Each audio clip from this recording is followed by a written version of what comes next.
Sir Jaganmohan Reddy గారికి shock తగలబోతుంది అంటున్నారు sir. 10 మంది రాజ్యసభ ఎంపీలు రాజీనామా చేసి బయటకు వెళ్ళిపోతున్నారు అంటున్నారు. మరి ఎవరెవరు వెళ్ళిపోతున్నారు? మరి దీన్ని ఏ విధంగా హ్యాండిల్ చేస్తారు జగన్మోహన్ రెడ్డి గారు? ఓవరాల్గా ఇప్పుడు జగన్ని కాపాడాలన్నా ముంచాలన్నా మోడీ చేతిలోనే ఉంది. ఎందుకంటే మోడీ కాపాడాలనుకుంటే జగన్ జైలుకి పోకుండా ఉండగలడు. జగన్ ముందున్న అతిపెద్ద ప్రమాదం తాను జైలుకి వెళ్ళడం. ఎందుకంటే ఆల్రెడీ 20 కేసులు ఉన్నాయి, సిబిఐ అండ్ ఈడీ కేసులు. అవి కాకుండా ఇప్పుడు జగన్ మీద ఆల్రెడీ కుంభకోణాలు బయటికి తీస్తున్నారు. సో వీటిలో ఆల్రెడీ ఇప్పుడు మద్యం కుంభకోణం 1,00,000 కోట్ల మద్యం కుంభకోణం జరిగింది అని చెప్పి దాన్ని సిఐడికి అప్పగించారు. అది ఈడీ కూడా రమ్మని ఈడీకి కూడా రాశాడు. చంద్రబాబు కూడా అడుగుతున్నాడు. సో దాంట్లో ఈడీ ఎంటర్ అయితే జగన్ అరెస్ట్ చేస్తారు. ఎప్పుడని చెప్పలేం, టైమింగ్ చెప్పలేం. కానీ వాళ్ళకి ఎప్పుడు అనుకూలం అనుకుంటే అప్పుడు అరెస్ట్ చేస్తారు. ఎందుకంటే మనం కేజ్రీవాల్ చూసాము, 1.5 year కేసు పెట్టి కూడా ఆయన అరెస్ట్ చేయలేదు. జస్ట్ ఎలక్షన్ ముందు ఆయన అరెస్ట్ చేశారు. ఎందుకు? ఎలక్షన్ ముందు కానీ అరెస్ట్ చేస్తే ఆయన ఇతర రాష్ట్రాల్లో ఢిల్లీలో పోయి పనిచేయలేడు, దానివల్ల మనకి లాభం జరుగుతుందని బీజేపీ ఆలోచించింది. సో ఏదైనా కూడా నేను చాలాసార్లు చెప్తున్నా, కేసులు కానీ కుంభకోణాలు కానీ అధికారంలో ఉన్న రాజకీయ పార్టీలు అధికారంలో లేని రాజకీయ పార్టీల్ని అనగదొక్కడానికి మాత్రమే ఉపయోగించుకుంటాయి. అంతేగాని దాంట్లో లాజికల్ ఎండ్కి తీసుకెళ్ళి ఆ కేసుల్లో నిజంగానే కుంభకోణాలు జరుగుంటే వాళ్ళకి శిక్షలు వేసే స్థాయిలోకి ముందుకెళ్ళవు. ఎప్పుడో వెరీ వెరీ రేర్ అది. మామూలుగా ఆ పార్టీలను ఇబ్బంది పెట్టడానికి, ఆ నాయకుల్ని జైళ్ళల్లో వేసేయడం ద్వారా ఆ పార్టీ డెమోక్రసీలో పనిచేయకుండా చూడడానికి మాత్రమే అధికారంలో ఉన్న రాజకీయ పక్షాలు పనిచేస్తాయి. అది గతంలో ఇందిరాగాంధీ కాంగ్రెస్ ప్రభుత్వంలో కూడా సిబిఐని ఎలాగ ఉపయోగించారు. ఇప్పుడు మోడీ చాలా సిస్టమేటిక్గా దాదాపు 5,000 పైన కేసుల్ని, ఈడీ అండ్ సిబిఐ కేసుల్ని ప్రతిపక్షాల మీద ఈ 10 ఏళ్లలో మోడీ పెట్టాడు. సో వాటిలో మన కన్విక్షన్ రేట్ చూస్తే 1% కూడా లేదు. అంటే క్లియర్గా ఏంటంటే ప్రతిపక్షాలను వేధించడం కోసమే వీటిని ఉపయోగించుకుంటున్నారు. సుప్రీంకోర్టు కూడా అనేకసార్లు ఈ విషయాన్ని మాట్లాడింది. సో అలాగా ఇప్పుడు జగన్ మీద కూడా ఇదే పని జరుగుతుంది. జగన్ని అరెస్ట్ అయ్యడం అయితే గ్యారంటీ. ఎప్పుడు అనేదే ఇప్పుడు ఉన్న ప్రశ్న. ఎందుకు అరెస్ట్ అవ్వడం అంటే గ్యారంటీ అంటే మోడీ చేతిలో ఉంది అరెస్ట్ కాకుండా. 10 ఏళ్ళు జగన్ ఎందుకు అరెస్ట్ కాలేదు? 10 ఏళ్ళు ఆ కేసులు ముందుకు వెనక్కి వెళ్ళలేదు. కనీసం జగన్ నిర్దోషన్నా చెప్పాలి అక్రమాస్తుల కేసులో, లేదు దోషన్నా చెప్పి శిక్ష వేయాలి. ఈ రెండు ఎందుకు జరగలేదంటే మోడీకి జగన్ కావాలి, జగన్కి మోడీ కావాలి.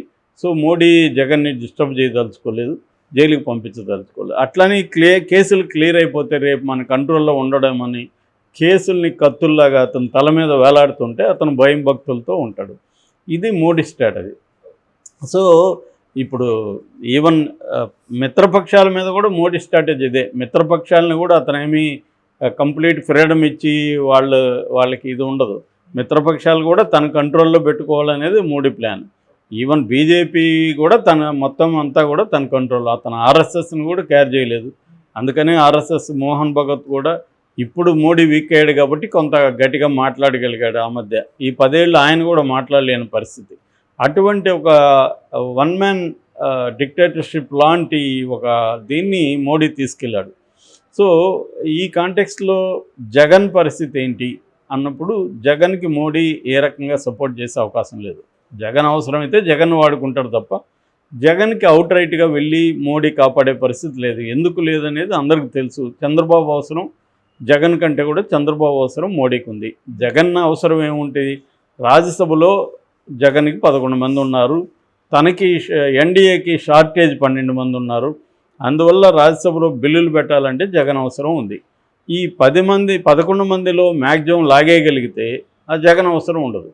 చంద్రబాబు ఇటువంటి విషయాల్లో సిద్ధహస్తుడు, ఆల్రెడీ అధికారంలో ఉన్నారు. కాబట్టి చంద్రబాబు మోడీకి ఏం చెప్పాడంటే, మీకెందుకు, నేను ఆ పని చేస్తాను, నాకు వదిలేయండి. సో వదిలేసినాక నాకు ఫ్రీడమ్ ఇవ్వండి, జగన్ని నేను ఎలా డీల్ చేస్తానని నాకు వదిలేయండి అనేది మోడీకి చెప్పినట్టుగా అర్థమవుతుంది. సో మోడీకి కూడా నెక్స్ట్ 2029 మోడీ గోల్ ఏంటి?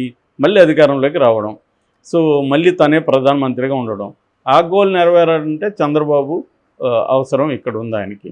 ఎందుకంటే ఇక్కడ 21 మంది ఆంధ్రప్రదేశ్ నుంచి ఎన్డీఏలో గెలిచారు ఎంపీలుగా. చంద్రబాబుగా 16 మంది ఉన్నారు. సేమ్ కూటమి మళ్ళీ వెళ్ళొచ్చు.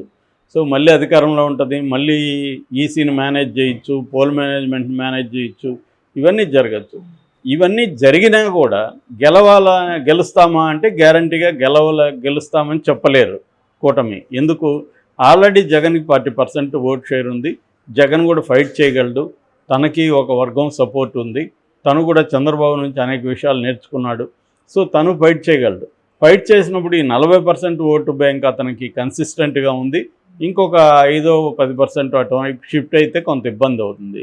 సో అందుకని జగన్ని తొక్కేయాలి. జగన్ని తొక్కేస్తే రేపు పొద్దున్న లోకేష్కి కూడా లైన్ క్లియర్ అవుతుంది. తర్వాత కథ మన పవన్ కళ్యాణ్ కథ తర్వాత చూసుకోవచ్చు. ఇది చంద్రబాబు ముందున్న ప్లాన్.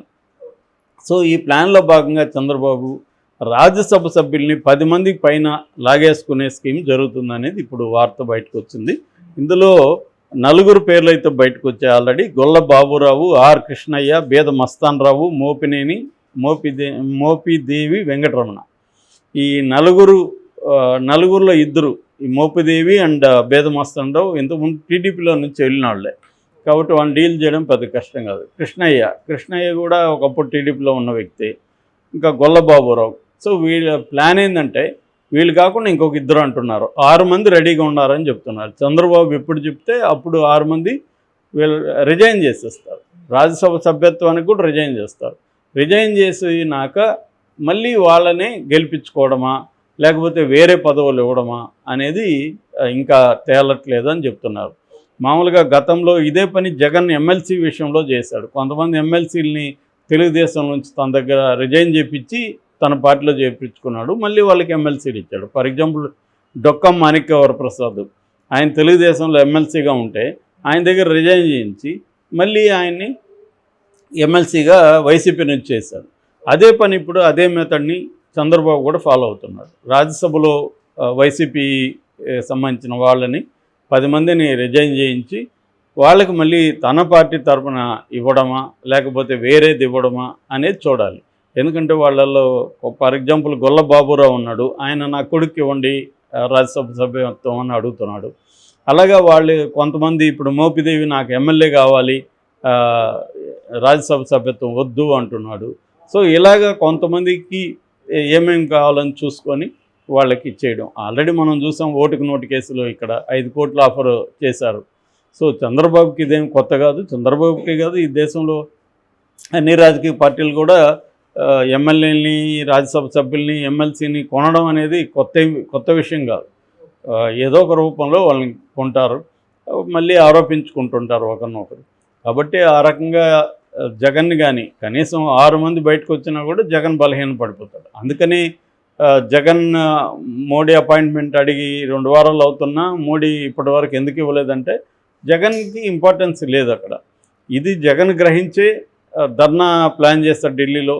కనీసం నేను అరెస్ట్ అయ్యే సమయానికి నేను ఎన్డీఏ కూటమికి దగ్గరగా ఉంటే ఎన్డీఏ కూటమి నన్ను కనీసం ఖండించడానికి నాకు సపోర్ట్గా ఉండడానికైనా ఉంటారు కదా అనేది జగన్ ప్లాను. సో అందుకని జగన్కి కూడా తెలుసు జగన్ ముందు ఎక్కువ ఆప్షన్స్ లేవు. ఇప్పుడు కేసీఆర్ విషయం కూడా మనం అనేకసార్లు మాట్లాడాం. కేసీఆర్ కవిత 4.5 నెలల నుంచి జైల్లో ఉంది. వాళ్ళకి ఏం ఆప్షన్స్ లేవు ఆడ. అంటే ఆఫర్ చేయడానికి ఏముంది? కేసీఆర్ దగ్గర 4 రాజ్యసభ సభ్యులే ఉన్నారు. ఆ రాజ్యసభ సభ్యుల్ని తీసుకోవాలా లేదనేది మోడీ ప్లాను. సో ఇందులో 10 మందిని లాగారనుకో, ఈ 4 కూడా మోడీకి అవసరం లేదు. సో మోడీ ప్లాన్ ప్రకారం కుదిరితే ఈ రాజ్యసభ సభ్యులు 4 తీసుకొని కవితను బయటకు వదిలే అవకాశం ఉంది. అలాగే చేస్తే ఇక్కడ కాంగ్రెస్ కూడా గట్టిగా దాన్ని జనాలకి తీసుకెళ్తుంది. చూడు 4 ఇచ్చారు, కవితని రిలీజ్ చేస్తారని. సో ఈ కాంటెక్స్లో జగన్ అయితే జైలుకి పోవడం ఖాయంగానే కనిపిస్తుంది. ఈ 10 మంది పోతారా ఎంతమంది పోతారా కానీ ఖచ్చితంగా చంద్రబాబు అయితే రాజ్యసభ సభ్యుల్ని కొంతమందిని లాగేసుకునే పరిస్థితి అయితే కనిపిస్తుంది.